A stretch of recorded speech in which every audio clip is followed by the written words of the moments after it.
Hi, welcome to another exciting episode of the Andre The Beast Crayton Show. Today, another exciting day. Early in the morning, but an exciting day to say the least. Today, we're gonna talk about a journey, and not just any journey. I'm gonna call this episode 16 to 48. And let me explain to you the reason why we're going 16 to 48. Those are magical numbers, especially when you're female. Because when you're 16, you're kind of like at that threshold where you're starting to get into that womanhood, and at the same time, you're dealing with a bunch of uncertainties. Then you get to 48, whole different ball game. The playing field is different. You realize certain things is important in your life that you probably didn't think about at 16, 17, 18, 19, 20 going on up.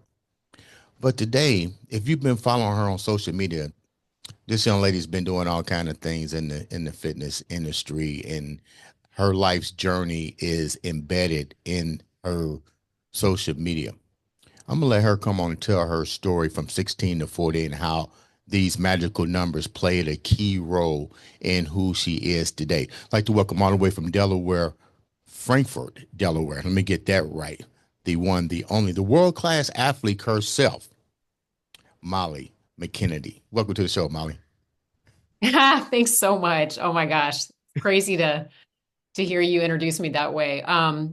Yes. So quick kind of snapshot of my 16 to 48 story.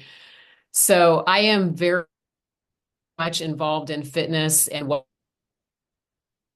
I really at about the age of 16, the bug hit me, and it was an interesting age because, as you indicated, there's other things going on in your life. As a woman, your body's changing.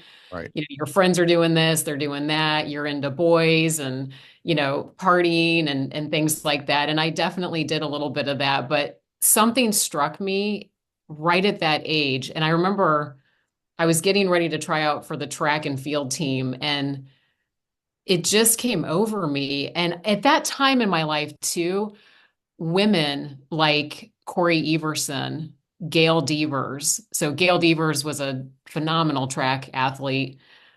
Corey Everson was a phenomenal female bodybuilder. So these are women that I caught a glimpse of probably in a magazine or on TV. And I thought, oh my God, their physiques are incredible. And I was like instantly attracted to that.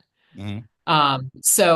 And back then, we had to read magazines, or you had to walk up to somebody to get the information on how to train, what do you eat? We didn't have social media. We didn't have YouTube. We didn't have your podcast.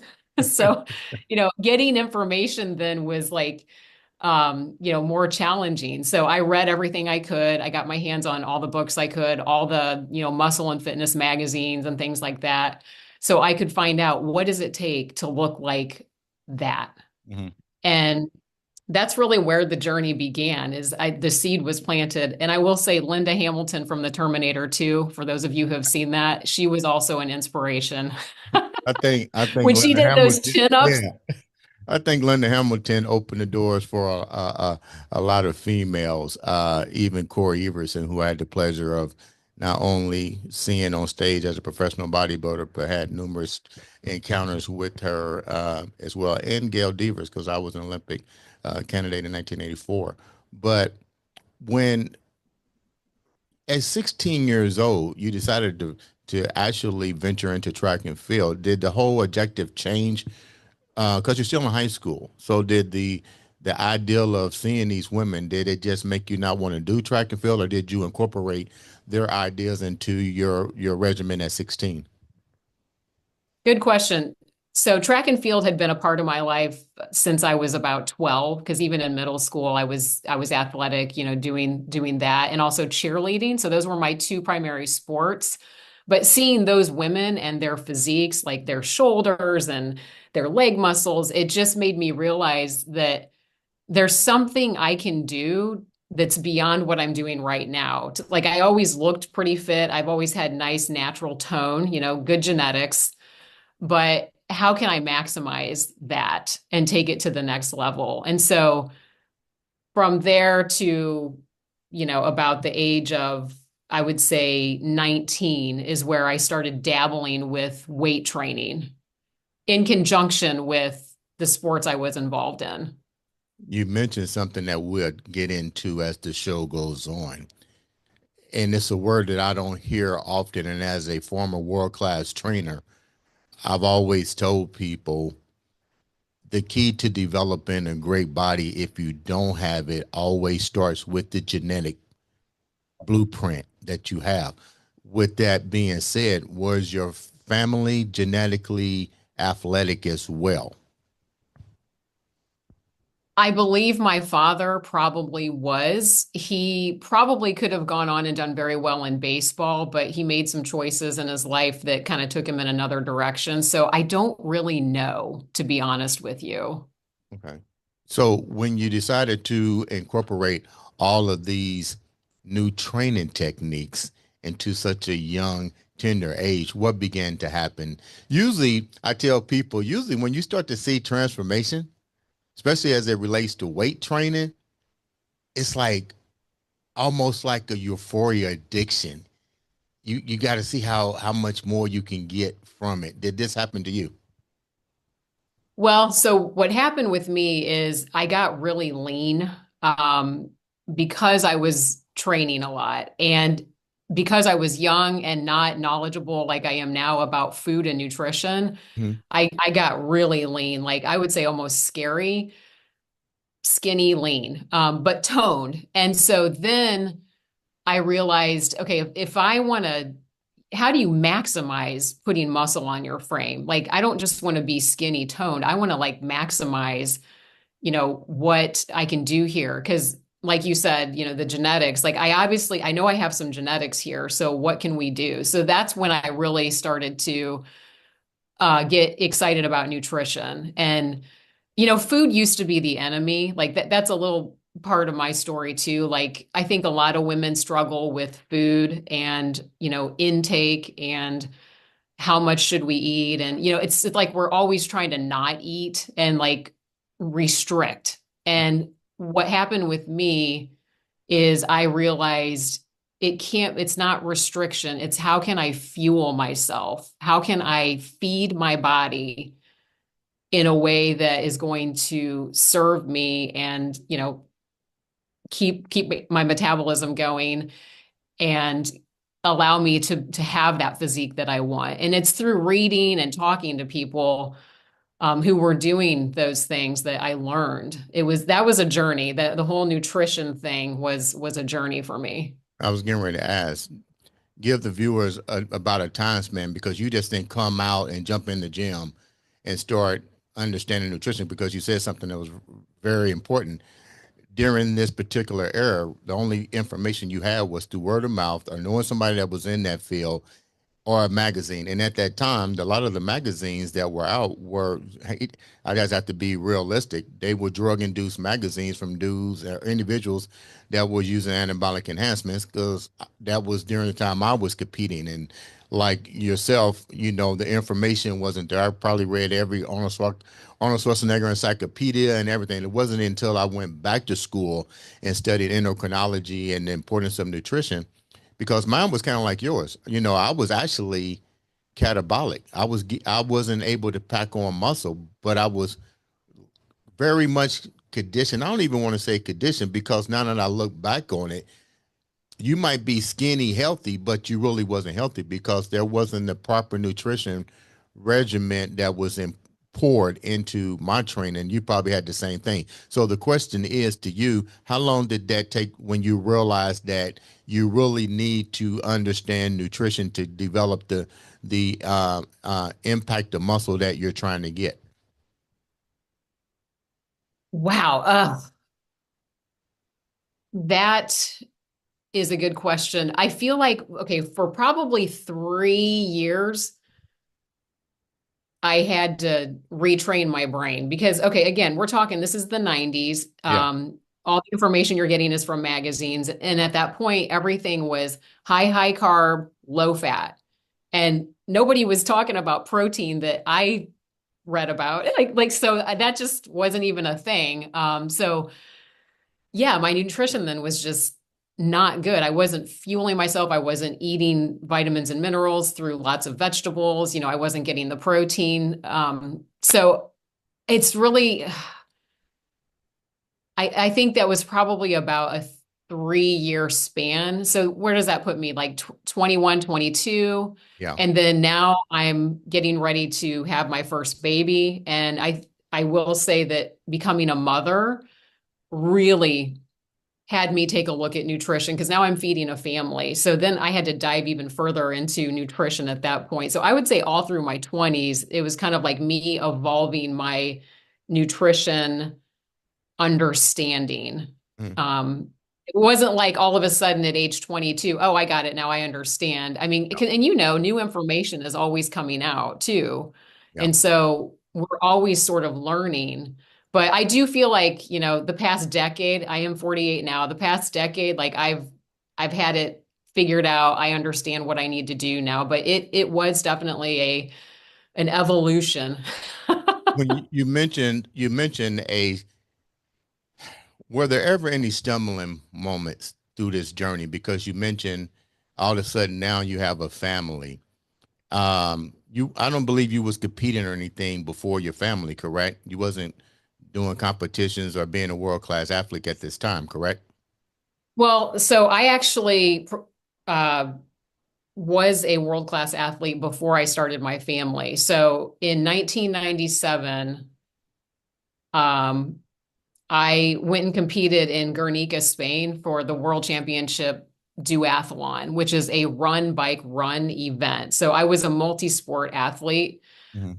and had the chance to go compete there, placed third. So I was very happy with that because honestly, I qualified for that event like on a fluke. You know what? Congratulations, because if you're going over there to compete, that shows you know what you're doing. But go ahead. So what happened when you get over there? Yeah, so well, first of all, I accepted the invite and it's kind of one of those things where it's like say yes and then figure out how to do it. Have you ever been in that situation where you're like, I guess I, I'm just going to say yes and then I'll figure it out. you know what, Molly? My first bodybuilding contest was exactly that same words. I figured out when I got there, and I'll boy, figure it out. it I'll was a figure it hard out. figure out for me. But go ahead, go ahead. Yeah, so I qualified in an event in Alabama and I just happened to win my age group and they're like, "Hey, you want to go to Worlds?" And I'm like, "Okay." So I get over there and I'm like, fangirl crushing on everybody because these athletes that are there, you've been in this position, you're in a room full of people that you look up to, Yeah, and you're like, how am I in this room? Like, how? yeah. So you're there and, you just, and again, my nutrition was not fantastic at that time. I was living on power bars. Do you remember power bars? I hate them. Okay, I was living on them because I Yeah. was also vegetarian at the time. So, like, yeah. And so I just went over there and I hammered it out and did as good as I could, learned a lot. If I could go back and do it again, there are things I would do different, obviously better. Ain't that funny? We say that as athletes. It's kind of like, I look at athletes now and in bodybuilding, I go, shit, dude, if I had you guys' technology in the 90s, Oh, shit, yeah. I'd be viral. Oh, seriously, if you could go back knowing what you know now, Yeah, yeah. you'd crush it. You would crush it. We I say all would. I say that all the time, and I think the main thing is that what I'm trying to get people to understand with this journey that Molly's talking about, as an athlete with limited information and then not really understanding the sources, because these are people you look up to. I mean, when I first started doing national level shows, and you're on the stage with these other guys that you're seeing in the West Coast in these magazines. You're like, well, what the fuck are they doing? And you're getting Yeah. so much different information that you don't know where to turn from. So that's my personal experience. I know it took at least almost 9 to 10 years for me to clearly develop a nutritional regimen for myself moving forward into my career. But back to you. So you wind up you becoming a world class athlete and stuff. Now you are going into motherhood. What Yeah. changed? And were there ever any I won't say setbacks because athletes don't have a lot of setbacks. There's usually one or two things. It's either financial, relationship, or family. That's what I said. Or injury. Those are usually the Totally. things that happen. Did any of the what we did say that you wind up starting a family? How did that change the trajectory of moving forward into 48? Right. Like, yeah, it was huge. So before a woman has, well, I won't speak for all women. I'll speak for myself. Before I had kids, you kind of just have this vision. Oh, I'm going to get married, going to have kids. I'll work a full-time job. I'll keep doing all the things I love. No. What happened is basically that was kind of the peak, that world championship race. That was the peak of my um, world class level, competing for multi-sport. After that, got married. My husband's job became he's an executive. And so, life became very busy for him. We were training partners. John and I did, all of our training together. So this was like how we spent good quality time together. And he really couldn't devote the amount of time that was needed anymore. I mean, job and obligations. And we knew we wanted to start a family. And as soon as I was pregnant with my first child, I tried to run. I lasted about 3 months, and then that really just was it for me. Couldn't do much there. Now I could still go into the weight room, so I would still go in. I worked out all through my 3 pregnancies. So I was basically pregnant from the age of 24 to 28.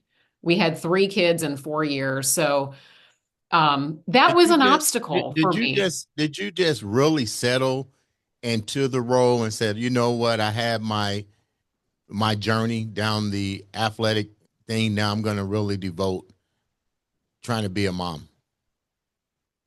Well, I definitely, okay, early in motherhood, I think I felt like I would go back to multi-sport and pick that back up. Here's another obstacle though. I ended up having arthritis in my right foot. Don't know why, just happened. And so my doctor basically said, you got to treat that foot like gold. Like that, you really need to be careful here. And so that again, obstacle, like, okay, so then I'm like, okay, God, what do you want me to do? Because like when you're an athlete in a high level and you get setbacks, it's very psychological, as you know, because I'm sure you've had some, setbacks and injuries. And so when that's your identity, because that really had become my identity at that point, and it was something I took pride in. And so hearing that I'm not going to get to go back to that was depressing. It was depressing. So I did what I could, and that's what really, I think, kept me going into the weight room, like transitioning from endurance athlete to, let's go see what we can do, Mhm. right? Let's use our body in a way that we can safely. And I always liked weight training from an early age. So I think I just realized also that you can accomplish so much in a 45-minute window when you go into the gym and lift weights versus all the training that's involved with endurance sports. Yeah. So, my time was now at a premium because of being a mom of 3 kids and a wife. So I have to figure out what's the best bang for my buck. But, and I also want to keep a nice lean physique. As you know, because I mentioned earlier, I'm really attracted to that Miss Olympia look. How long let me go back a minute before we move forward.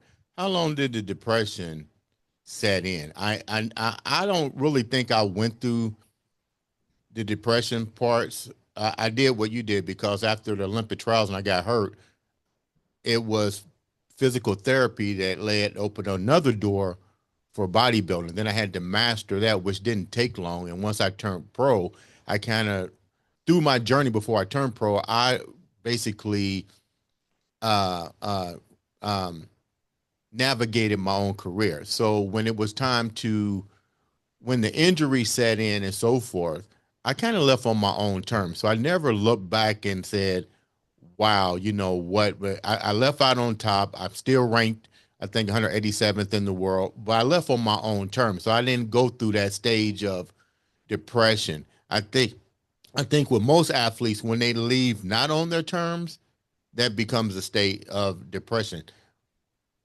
because you left on your own terms to forfeit moving forward and start a family, be a mother, be a wife. How long did the depression last for you as a female? Because it's got to be different than what a guy would go through.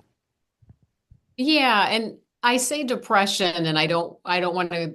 It's not like I was diagnosed as being depressed. It just was such a low for me because, again, my identity was kind of wrapped up in everything I had achieved, via multi-sport events. And so that's how I saw myself. So it was kind of more of just who am I going to be now? Because I'm a young mom and these kids are going to grow up and I'm still going to have life after, once these kids move on. So who will I be?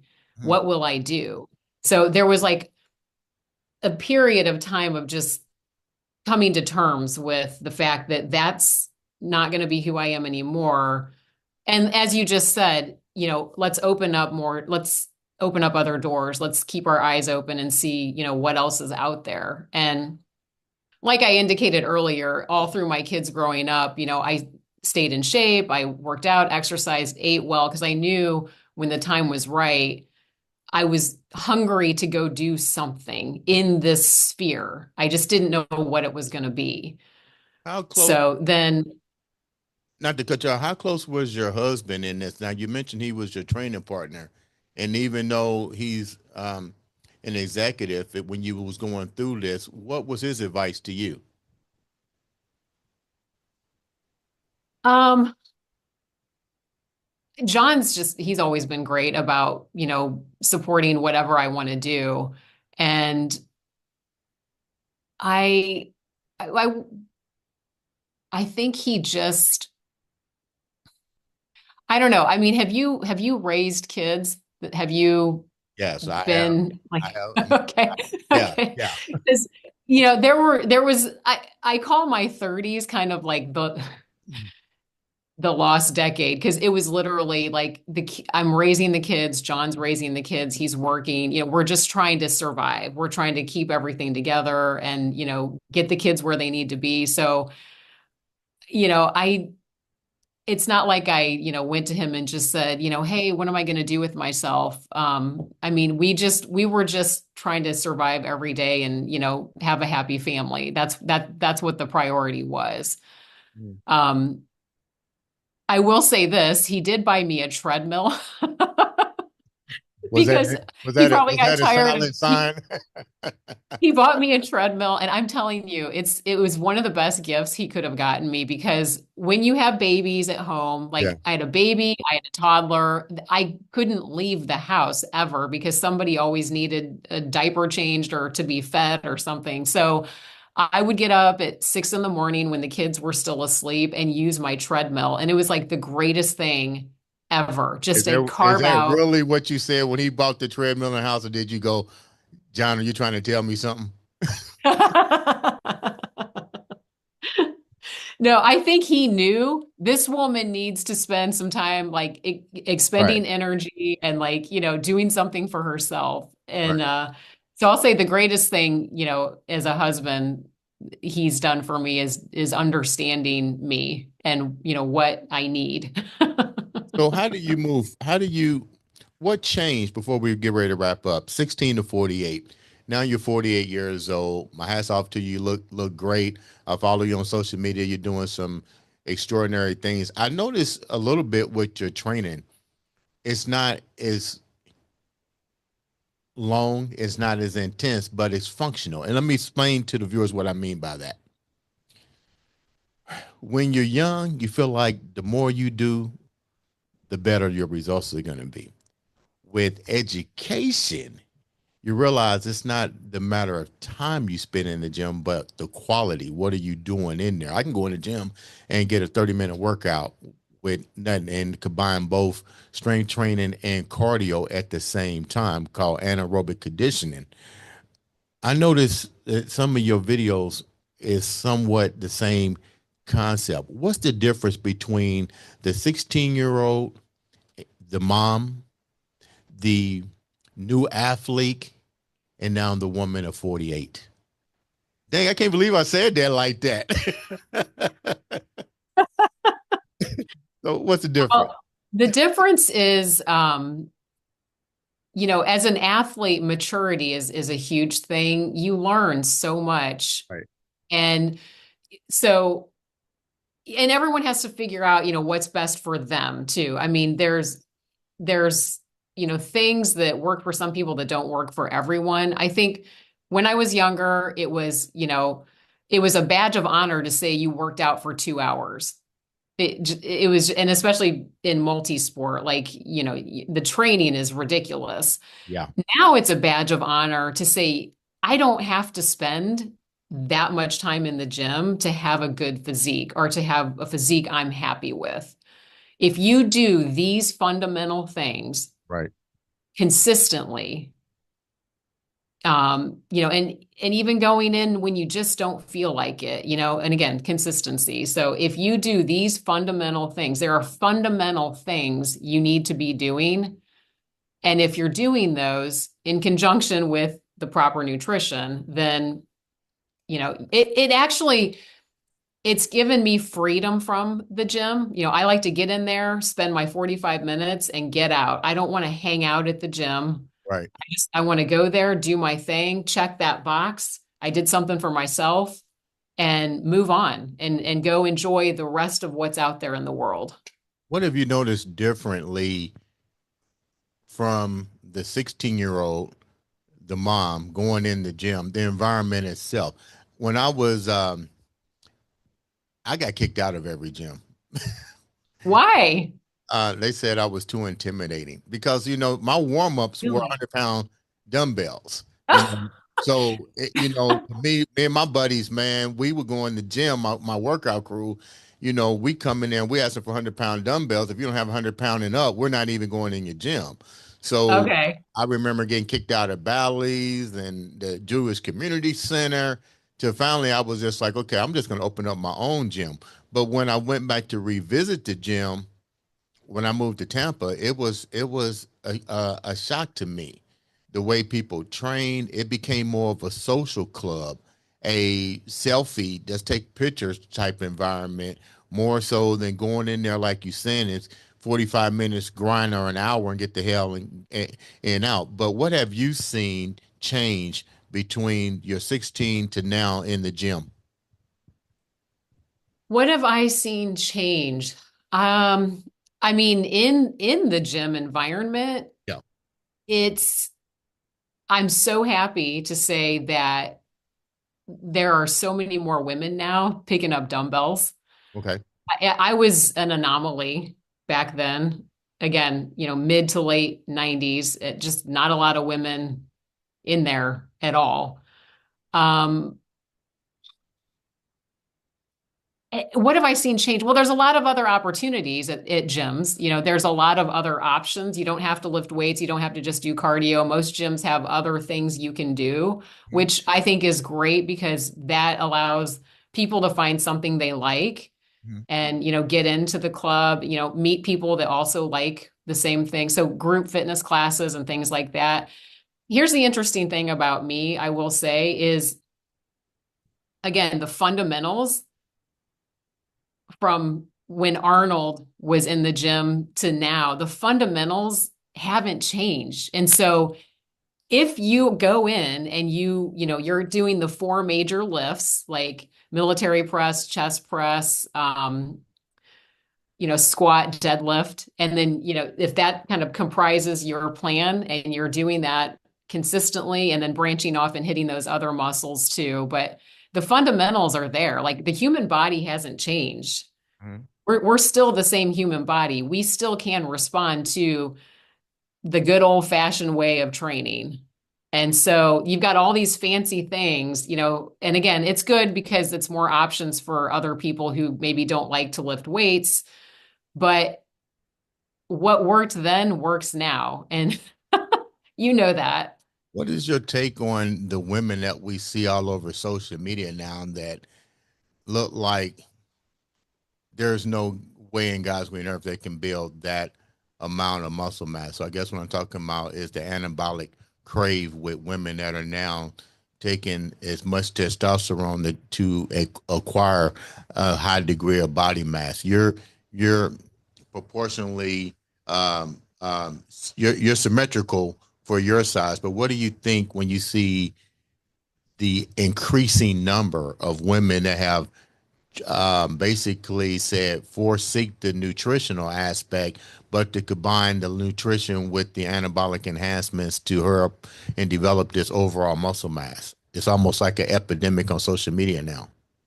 So you basically you're referring to like a lot of the women that are competing in bodybuilding No, and just a lot of these women, just women in general, that just they openly admit to using the testosterones and so forth. They want to right. help get that quick muscle mass. What's your take on that as a nutritionist and a world class athlete? Well, my take on that is I think it's a slippery slope. I think if you are training and you've got, genetic potential and gifts and enhancements like that will take you to the level that you want to get to, and you're surrounded by people who are condoning it, it's a slippery slope. And I think some people can get involved in that even when they don't really want to be. Okay, so here's the thing. I kind of look at Lance Armstrong, okay, professional cyclist. You know who Lance Armstrong is, right? Tour de France winner. Cycling, for example, that world is full of blood doping, EPO, you know, steroids, things like that. And it's kind of one of those things where if you're gonna go to the next level and everyone else is doing that, then it's like you have to make this decision. Okay, I'm gonna go do that, knowing that this is what it takes. So I think for some people there might be that pressure. I mean, me personally, it's not something that, I'm obviously not into that. I think there's a fine line between feminist or, looking feminine, having some curves, but also, having nice symmetry, some shoulders, some glute muscles, calves. Like it's a balance. And I think some people can just, take it too far. Were you ever approached or tempted? You are a world class athlete. Did those opportunities come into your existence? And if yes, what did you wind up doing to say no? I've never been approached to do anything like that. And, again, some of that could be the people I hang out with. Like, I don't hang out with people, at least knowingly. I don't knowingly hang out with people that now it wouldn't make me not be friends with somebody because Right. that's a personal choice. But I'm kind of like you do you, if that's what you want to do. But I've never been approached. I've never felt pressure, to do that. So yeah, fortunately, that's not something that I've had to really sit and contemplate too much. Let's talk before we wrap up. Let's talk about your cooking skills. Let's talk about these turkey sliders. Like, where did that come from? I was looking at it, I said, that looks pretty damn good. So how good are you in the kitchen? How, was this a particular recipe that you came up with on your own, and what exactly is it? Because I thought it was kind of neat. Oh yeah, no, that's such a good one. In fact, that's the reason I look forward to Thanksgiving every year now is because of those darn leftovers. So yeah, primarily the cooking that I do is very health conscious. I focus a lot on proteins, lean proteins and vegetables. And you'll see things like that on my social media because that is one way that I support my existing clients and also inspire other people. I'm all about quick and easy. So Okay. let's get in the kitchen, let's do something quick and easy. I want everyone to feel like they can eat well, and this doesn't have to be some kind of amazing, daunting task. Right. So most of my nutrition on my page is geared in that manner. Occasionally, I'll do a fun one like the turkey sliders. Hmm. And I like to do those because that's just a normal food that like normal people eat, whether you're, on a special nutrition plan or not. And I do like to show that there are normal things happening in my house. I'm not always eating broccoli and chicken. And what's the most dangerous thing that you can do while you're in the kitchen? The most dangerous. Okay, explain dangerous. What do we mean here? I'm going by what you had on your social media page. You had a brownie and you had a knife. And Oh, I oh. know what it means, but I'm gonna let you clear that Oh up. yeah, yeah, yeah, yeah, yeah. Okay. This is so yeah, the most dangerous thing you can do is put a knife and that happened to be fudge. That was a sheet of fudge. It looked Um, good. so whether it's fudge or cake, do not keep a knife in the pan because every time you walk by that pan, you're going to cut a little square off. What are some of the things you've been dealing? You help people with the nutrition and exercise. What are three of the basic flaws that you see that stops people from achieving their goal, both men and women? That's such a good question. The first one I will say, and not that this is the most important, but one of them is the environment that they are in. Environment plays such a role, such a role. So, clear out your cupboards, remove the obstacles. Sometimes it means spending less time with certain people because believe it or not, the people that you think will support you, sometimes they won't because they're threatened by you wanting to do better for yourself. And so sometimes you have to prune your life so that you can move forward. So environment's a huge one. Number two is just basic planning. We are so busy as a society. There's so much going on, and just lack of planning will derail people. And then a third one is black or white thinking. So thinking if I'm not perfect, screw it. I might as well just go, eat a cupcake. I already blew it today, so let's just go have pizza and beer tonight. Mhm. That mentality is a real barrier for people. You have to give yourself grace. You have to know that not every day is going to be perfect if you're trying to follow a plan. But, do the best that you can because as close as you are to that line, the faster your results will come and the more you will start to become that person. People will probably say they look at individuals like yourself, and me being a trainer,